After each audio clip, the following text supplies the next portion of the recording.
Assalamualaikum warahmatullahi wabarakatuh. Perkenalkan, nama saya Dea Putri Rindiani, Stanbook C3011848. Saya akan menjelaskan contoh kasus analisis sistem audit manajemen PT Sinar Sosro Indonesia pada masa pandemi. Pada kondisi di tengah pandemi yang terjadi saat ini, memberi dampak yang signifikan ke perusahaan yang bergerak di bidang apapun. Tak terkecuali juga PT Sinar Sosro Indonesia yang merupakan suatu perusahaan yang bergerak pada bidang minuman ringan yang berfokus pada bahan dasar teh.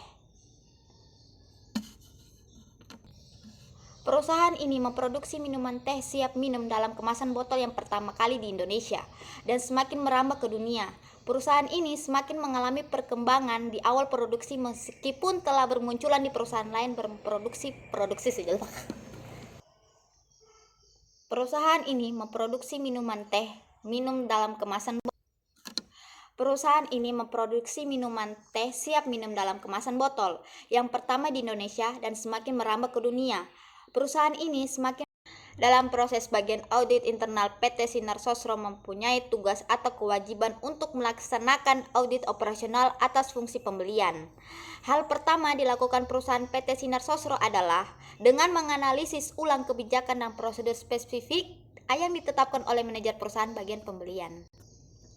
Bagian audit memiliki kewajiban untuk menyelesaikan audit sementara berdasarkan permasalahan yang ada, maka dari itu seorang audit harus dapat memberi solusi atas permasalahan yang terjadi pada perusahaan tersebut.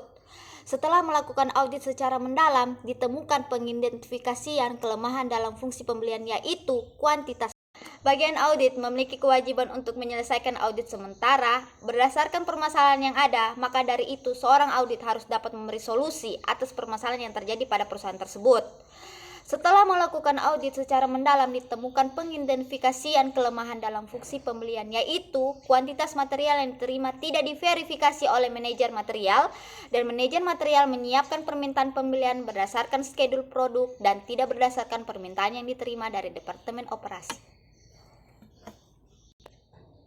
Kemudian, untuk menyesuaikan dengan kondisi pandemi saat ini, PT Sinar Sosro mempunyai bagian pembelian terpusat yang dikelola oleh manajer pembelian. Manajer pembelian telah menetapkan kebijakan dan prosedur untuk membimbing staf administrasi dan agen-agen pembelian dalam operasi sehari-hari bagian itu. Ia merasa puas karena kebijakan dan prosedur ini sesuai dengan tujuan perusahaan dan berdepatan, tidak ada masalah besar dalam operasi biasa bagian pembelian. Amin. God bless you. Kau baku aja saja nanti. Berdasarkan review dan pengujian pengendalian manajemen di atas, maka pelaksanaan kegiatan pendukung audit sementara yang telah dipaparkan sebelumnya, yaitu adanya keraguan-keraguan mengenakan tiket pada anak dengan kriteria tertentu. Hal terakhir selanjutnya dengan melakukan pengkomunikasikan hasil audit termasuk rekomendasi ke pihak yang berkepentingan, membuat laporan komprehensif, serta menyajikan temuan penting hasil audit untuk mendukung kesimpulan audit dan rekomendasi.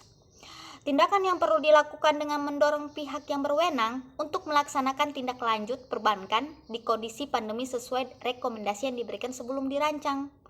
Dengan melakukan hal tersebut, maka perusahaan sudah mengaudit sesuai prosedur yang telah berlaku.